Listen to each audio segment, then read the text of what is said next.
Yeah. Okay, that's going away. Taking that. I'm going to move my lappy up here. I'm gonna be super tall looking. Yay! Hi. Hello. Man, you look really short and I look really tall. This is great. I love it. I think that's how it normally is. I'm pretty short. Perfect. Yeah, really? You think you're that much shorter than me? Oh my God, there's so much to talk about. Okay, let me lift this. Indeed. I don't like being this tall. I don't like my head cut off here. Nope, that makes it worse. It was set up for my phone. Now I'm holding this, so that's definitely not gonna work. Okay, how was your thing through the airport? Was that cool? Yeah, it was security was super crazy. Oh. But got there pretty okay, and so yeah, found my gate. Now I'm just waiting for, I think we start boarding here in like a little bit over a half hour. Yeah. Oh, that's exciting. Okay. Yeah. How are you feeling? Super nervous, but now I'm excited. It's kind of like switching over to excitement now that I don't have to worry about anything. Because like if I forgot to pack something, yeah, it's already done, and I already forgot it. So yeah. So man, isn't it crazy how anxiety works? It's so irrational and weird, and yeah. Oh yeah, for sure. So interesting. Anyway, thank you so much, Shelby. I'm really excited. I actually thought about, sorry about all these glitches. I thought about starting with Zoom with you just to begin with. Okay. And I just, I mean, someone once said that you were a little ghost-like, and I was like, I don't know if he'll show up if I do Zoom. And I won't name names who said that. Sure. Technically, it was you who said it. So, so I was just like, if we get Shelby on, it's going to be like, frankly, a miracle. So I wish that people could see us live because it's so much fun for me to see them being like, hey, what's up? The two people. Yeah, that, but whatever. I'll get over it. But anyway, okay, boom, here we are. Where do you want to start? I'm ready with some questions, but do you have, is there anything you want to say, like wrapping up, like saying goodbye? Where you were just in, it's Utah. It's not Utah. Where were you? I'm still in Denver. I'm still in my home state. Denver. Okay. Yeah. Colorado. I was trying to think of the state you were in. Yes, yes, yes.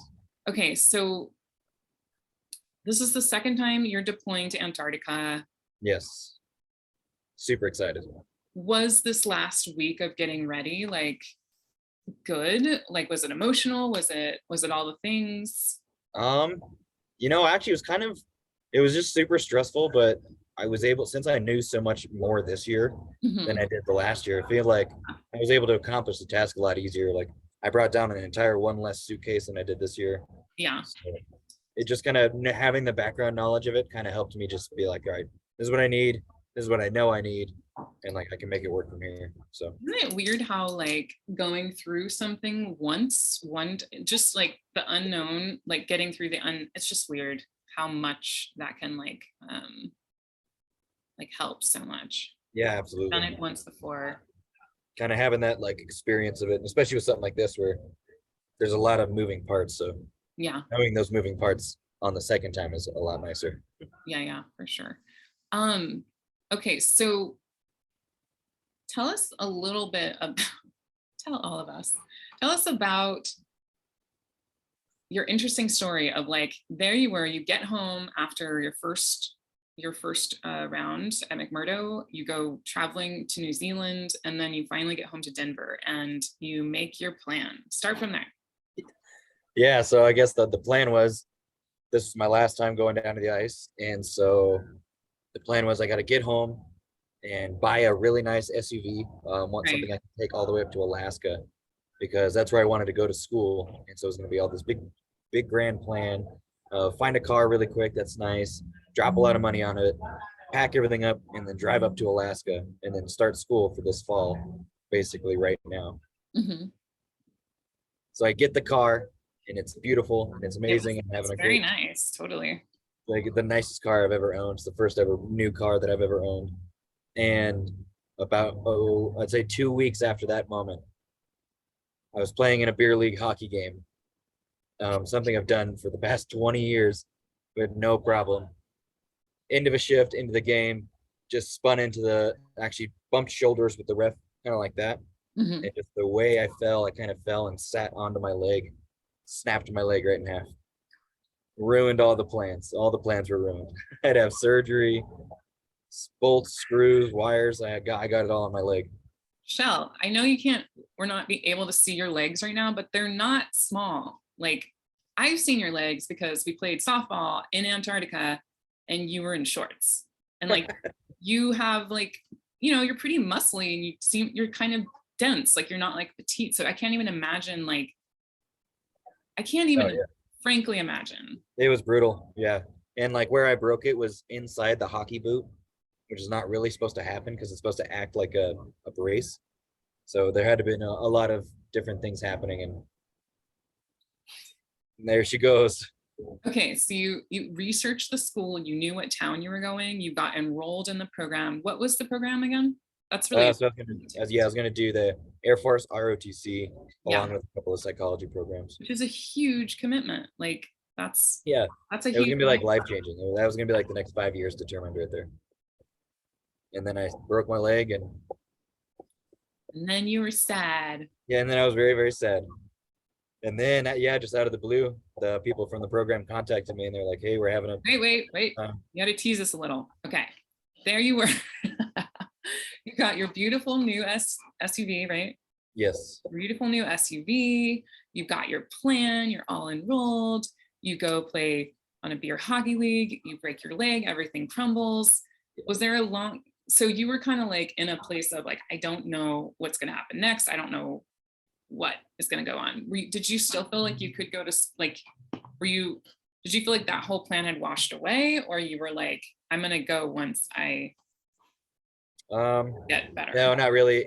As soon as I broke my leg, I knew that those plans were gone.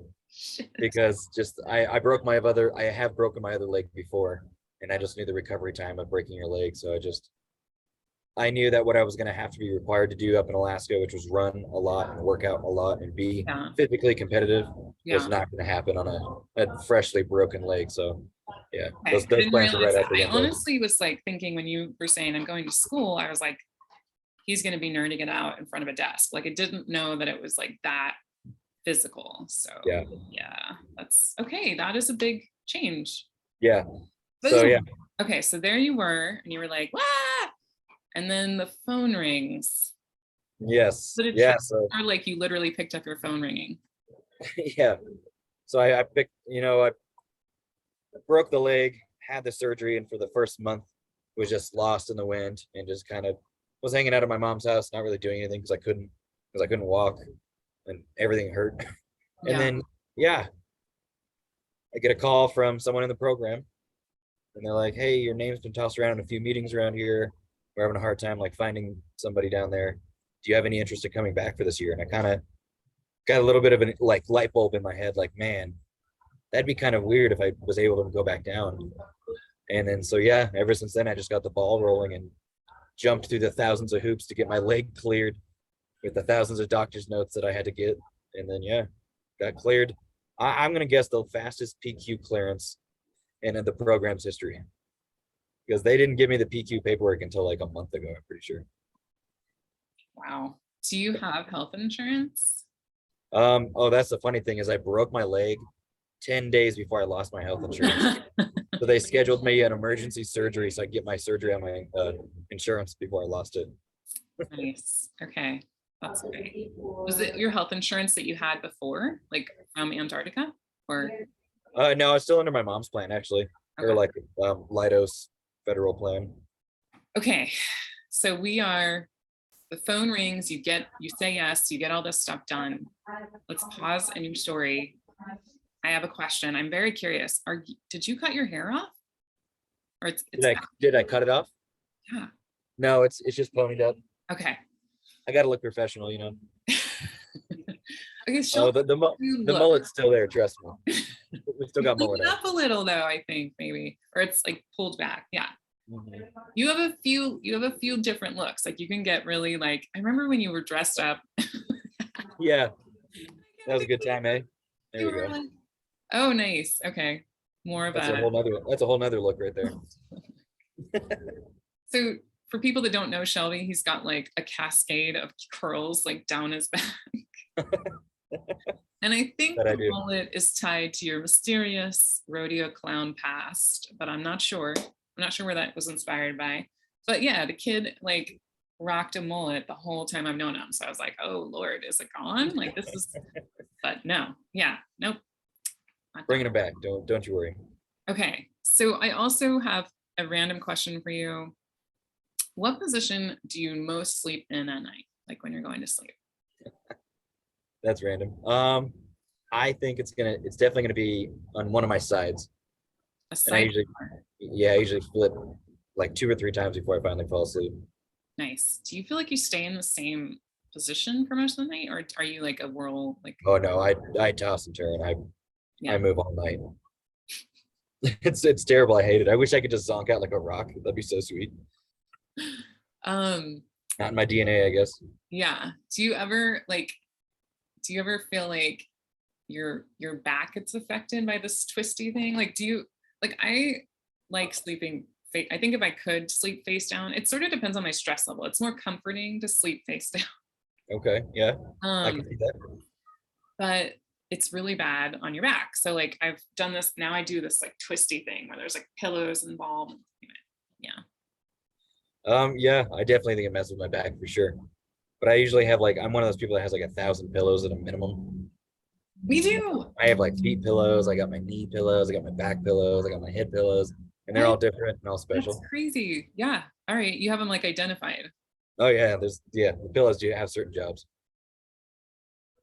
I have the same exact way. I have like four big pillows, and I'm just like, I'm not sure if that's enough. I mean, I got this and I've got that, but yeah, you always are building. Yeah, you can always have more. That's what I say. Um, okay, what was I gonna ask you? Pillows. Oh, do you sleep with like a lot of blankets, or do you run hot? I usually run pretty hot. And I definitely always need something, even if it's just a sheet. But my like dream condition is the room is ice cold and you have sufficient blankets. For sure. Yeah. That's like the supreme sleep time for me. My dream position is like a ton of blankets. I have a shitload on my bed, but like I don't like it when it's really damp cold here. So it is pretty severe, but I need fresh air. So like somehow a wide open window, safe and kind of warm and air like nice. That's yeah. You All can right, all right. you can keep the cold. I don't need the cold. All right, fine. Okay, so tell us a little bit about your like your what you're doing, like your whole sitch that you're going right into. Yeah, so I'm doing the wind play, which means I'm going in the beginning part of the season, Yeah. like right when it's just barely getting light. And so for the first 2 months, I'm gonna be working with the housing director as her like kind of just assistant, I guess. We're just setting up bedrooms and stuff the entire time. So I'll just be setting up stuff and preparing for the population for the first 2 months. Yeah, yeah, yeah. And then this rest of the season, when I finally get down to the pole, I'll basically be doing a hybrid of a Stewie lead and a 2 months McMurdo, Yeah, and then you're flying whenever they let you, which we all know that it can, it's all dependent on weather. yeah, You're headed down to the southest of the south of the southest. yeah, yep. I think it's like less than 200 meters from the South Pole, like the actual stick. There's actually two sticks. There's one ceremonial one and one like geographical one, Yeah. which I thought was interesting. You're gonna see Sarah, Antarctica Sarah, Safety Sarah. Yeah, I know. I'm gonna see a lot of people. I'm So stoked. cool. Yeah. I wonder There's if gonna be a lot Nico, of, a lot of you friends, see especially in Nico. McMurdo. Yep, Yeah. Nico. I'm gonna see Beth. I'm gonna see everybody. It's gonna be cool. Wow. Oh, that reminds me. Joe Nathan messaged me last night because he got an invite to the Facebook thing that we can't do. And he was like, Oh, can you like please like record it so I can watch it later? Because he just left Denali and he's like driving around Canada. So shout out to Joe Nathan. Thank you so much. nice. That's Yeah, awesome. yeah. Um, So is Nico going to be in the South Pole, or you're going to see him at McMurdo? If I had to guess, I'll probably see him at McMurdo, because we'll probably like cross paths pretty. And if I do see him at the South Pole, it'll probably be for like 5 minutes when they get on the plane that I just landed on. Yeah. You're like, hey, hey. So for those that don't know Nico, he is like 6 foot. He's really freaking tall. I think he's like 6'8" or something. Yeah, 6'8", sweet. He's a giant. He's so incredible. He's a really, really interesting human being, but just a lot of fun and all that stuff. Okay, so you were saying your lead stew in South Pole? Yeah, it's kind of like a blend of a steward and a janitor. Yeah. So we kind of do a little bit of everything down there. Okay. Just because it is so small. So you get to boss someone around, is what you're saying? Like as the lead? That's the funny thing is down there, it's kind of just, there's only 2 of our positions. Everyone's the lead. You're And co-lead. and we work opposite shifts. So like, it's just me, myself, and I. So I just get to be down there. Self-made boss over here. I'm so glad that you're not cooking, because that just sounded hard. Were you serious? Like one time you came in the kitchen, I never knew if this was your actual, and you were like, yeah, it seems like cooking is not hard. Like you guys are just chopping things all day. Like you're not doing anything. Like what was your real view as a front of house versus back of house? Oh, well, I just always feel like cookies never do anything. They just complain the whole time. Wow. Front of house for life, baby. Front of house for life. Okay, so yeah, I mean, for people that don't know, I mean, there's a few cooks that are like, this is like an easy job. For they're just other of us, we were like, we have the hardest job on the station. So I think you got, yeah. So, we can agree to disagree. We won't get into that, but all right, I was like so shocked. I was like, is he just trolling us? Like, does he really, like it? It was very surprising. You'll never know. Yeah, I'll never know.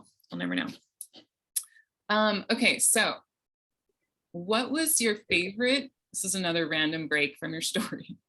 What would you say? I know I've talked to you briefly about like movies and reality shows. Frankly, I've been amazed at how deep your knowledge runs. Like, I don't know if I've ever like ran into somebody that I was like, what? Like, is that a good thing?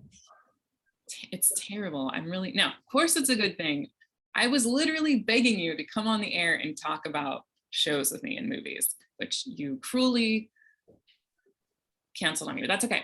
I know, I'm sorry. So this is the moment. Like I'm sad I didn't do enough research on but tell me, like, what comes to mind when you think of like early 80s movies? Does anything come to mind? Or I don't even want to know when you're born either, because you may not be born in the early 80s. I always think like that's like the perfect era of this like ridiculously yoked up dude. Wait, you just froze. Wait, ridiculously what? Things. That's how all those movies were. It was amazing. Okay, say that one more time. You just kind of like went. Oh, you're back. Yeah, you got a little weird too. Go ahead. Okay. I was saying, it just always in the 80s. I always like just those like knockout, big muscular dudes that are like just killing stuff in the forest, like classic Arnold Schwarzenegger. That was just like that genre where they just like did that all the time, and it was always like a damsel in distress. Yeah. That was a huge thing. It's all about the flex. Like you're just yeah. You're just a big flexer. I can handle things. I'll get stuff done. Yeah, I wish those kind of guys had other stuff too, like a lot of brains and like emotions and stuff. Then that would be like the perfect dude. That's true, but alas, doesn't exist. You can't get everything you wish for. So true, man. Okay, so actually, maybe they're out there. I don't know. I haven't honestly gone on Tinder and been like, if you have giant muscles and you're really like kind and generous and sweet and smart, message me. I've never spelled it out. I've never looked specifically. Give it a go. I'll let you know. Okay. Okay, so the 80s belongs to the muscly Stallone, Schwarzenegger. Yes. Seagal, maybe? Dude, I'll even throw Sigourney Weaver in there. She's kind of yoked. Plays that like badass character in there. Okay, what about Sarah Connors versus Sigourney? feel like Sigourney Weaver was just so much better. Oh my God. So much better. She like actually did stuff. How dare you? Sarah Connors was very, very active. I don't know, but how active? Not The as much as time that. she was stuck in a, she was stuck in a mental prison. Like, she can't help that, but sure, yes. Sigourney was a great captain, absolutely. Yes. Oh my God, just thinking about her in Galaxy Quest is, Yeah, nice. man, yeah. Plus her in her underwear in Alien, mind blowing, Mind blowing. mind blowing. Okay, so we were just watching a run of Police Academy. Nice.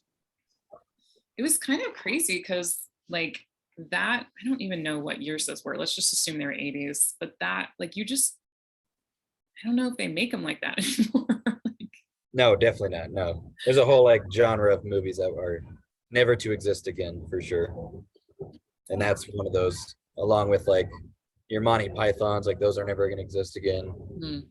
Tarantino, I don't think anyone's gonna ever do anything like that again. Oh, I don't even, come on, that's 90s. That's like early 2000s, right? That's true. That's true. That's true. I'm jumping around here a bit now. Tarantino, yeah, that's just a whole, okay, so I remember, I'm gonna do movies with you for a little bit longer. Because I love it so much.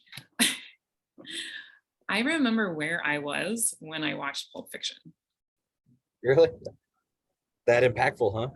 Well, I mean, it was so mind blowing. It was like yeah, it was just really different. Like, Yeah.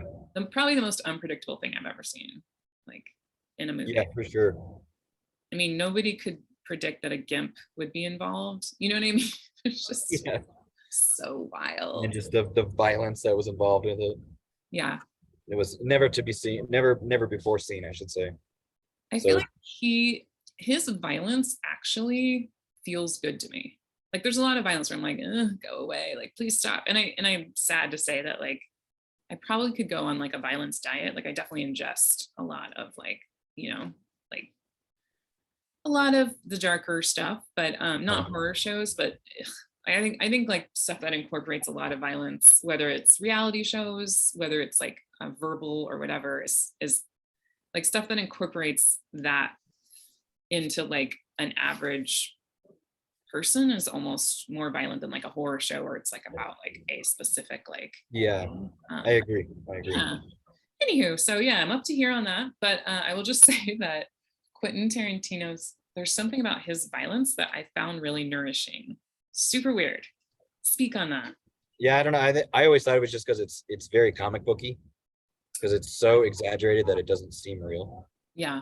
So the ridiculousness of it kind of makes it into its own level of like, well, that's not real. So you, instead of concentrating on like how bad that looks or like how grossed out you are, instead you're just enjoying the crazy movie for being a crazy movie because of how ridiculous everything is. Yeah. So it kind of just goes like right over your head. Huh. Yeah, it's like fascinating. Okay, so do you have like when you think of 90s, do you have a specific thing that comes up? Man, that's when you got like, I think Breakfast Club might have been at the very end of the 80s. But that's when you get like your like preteen, like teenager movies that were like super. The Brat Packs, the Brat Pack movies. Yeah, that's what I'm saying. That was like that was like that genre of those, and then like slapstick comedy. Okay. What about rom-com? What era do you think rom-com is that like a full across? I think it was pretty deep for the 90s. Like, yeah, I've kind of, that's what I'm saying. I kind of feel like in the 90s specifically, it was a lot of like teenage rom-coms. mm-hmm. And then as the 90s continued on, it kind of turned into a lot of like middle-aged coming to like career 30, rom-coms. yeah, 30 somethings, 20, whatever somethings. Yeah.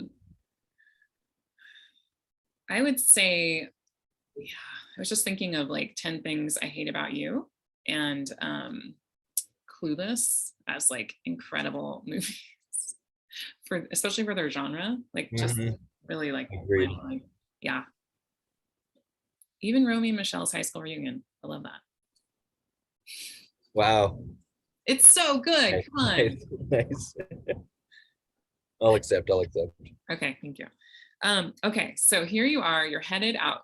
I think one thing people don't realize about you, which it took me a while to just take this in, that you have been on all 7 continents and you are how old? 26. 26. Yes. In all 7 continents. Yep. And 8 if you talk to some of our Kiwi friends, they might say that New Zealand and Australia are separate. So I covered all my bases. I went to all 8 of them. 7.5. Yes, 7.5. Yeah, perfect. And I think I've talked to you about this, like how your way of doing this is like you kind of live did you have these dreams when you were younger, or it was like life kind of led you and you were like, yes, like I love traveling? And Yeah, it's kind of weird. I've always really, really enjoyed traveling, and the neighborhood friends who were really, really good friends of mine always took me with their family travels. So I was always traveling as a young age, and kind of in a weird cosmos way. My dad passed away when I was 9, so I didn't really know him too well. But as I come to be older, he's like a huge traveler. He had been to China like 4 different times in the 80s what? to travel and go to India for work, and also like hit a bunch of different places, go to Europe all the time. So I guess it's in my blood. Wow. Okay. That's kind of cool. Yeah. So what, like you went to high school abroad, or? Yeah, I did like a mini foreign exchange program Mhm. just outside of Berlin, Germany. Oh, that's nice. But Yeah. it probably wasn't as scary as like, Yeah, it was more fun than it was stressful, which yeah, was super nice. And so yeah, I lived with a family. None of them really spoke any English, so I kind of just had to learn, yeah. send it. So it was a good time. I had so much fun. I do, yeah. My God, Shelby, just stop it.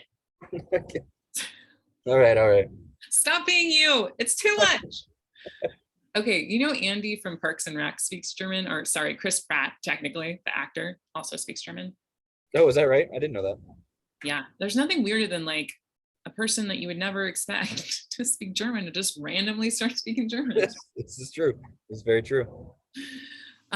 Is there a place that you haven't been that's really on your list?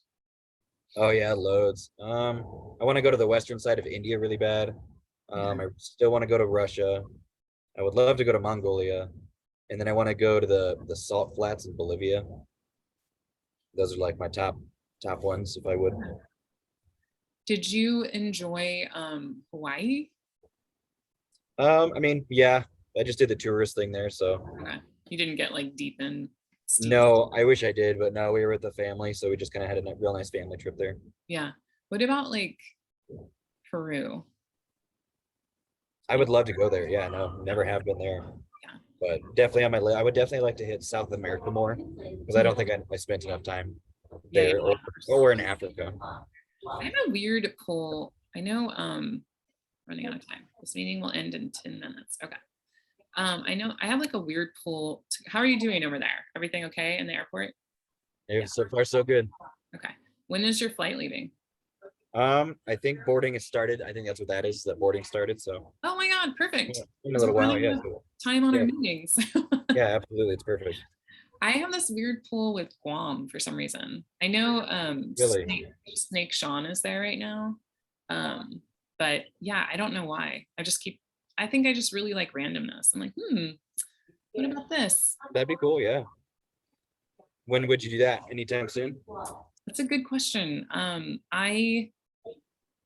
I think I'm taking this last part of this year to just try different things, like really not getting attached. Like I want to like more like creative wise. Like I'm like, okay, I'm gonna get like a little t-shirt. I'm gonna try getting a little t-shirt line going, not to make $1 million, but just because I just want to do it. And I'm gonna try, yeah. So I'm gonna spend all the money I have at the end till the end of the year doing exploring little things, trying not to get too ambitious. And then comes, the end of that time period. And if something hasn't taken off, then I'll, yeah, figure out another plan.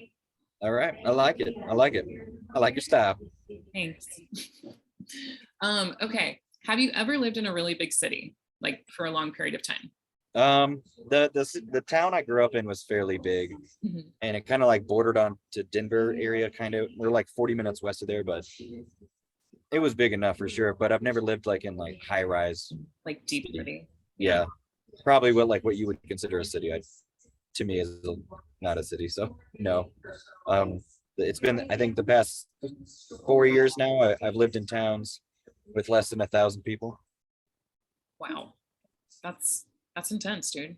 Yeah, But you go like you do a lot of contract work, right? I do. Yeah, Yeah. yeah.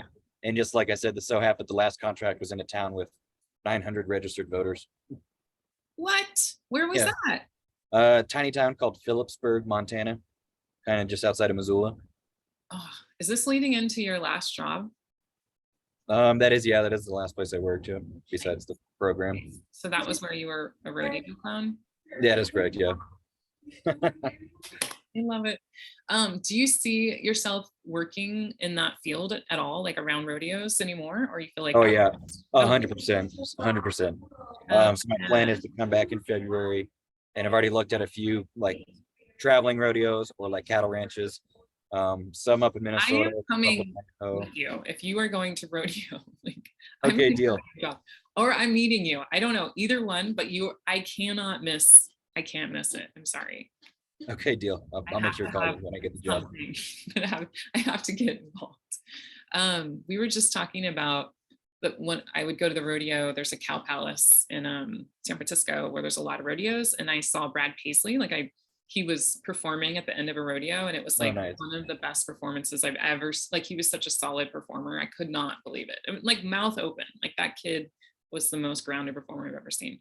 That's Anyway, awesome. That's I cool. love the rodeo. I'm glad you're going to do that. I know you have some like fascinating plans. So like after you're doing the South Pole, shout out to Grace. I just had another one of our Antarctica friends. I just had dinner with her, and she was saying that you actually have a schedule. You're going to go back to ROT. You're going to do your thing. Like, Yep.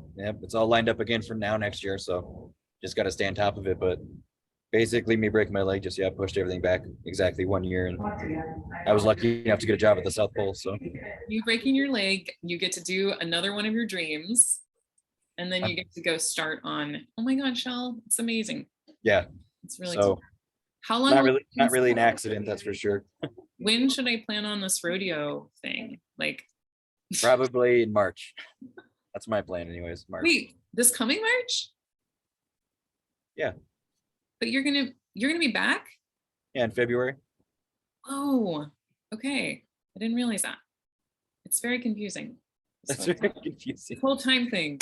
Okay, that's soon. Yeah, it's no problem. Quick 7 months away. I'll be back. Yes, awesome. Okay, have a safe flight. Thank you so much. I'm gonna let you go. Yeah, thank you. Yeah, thank you. It was fun.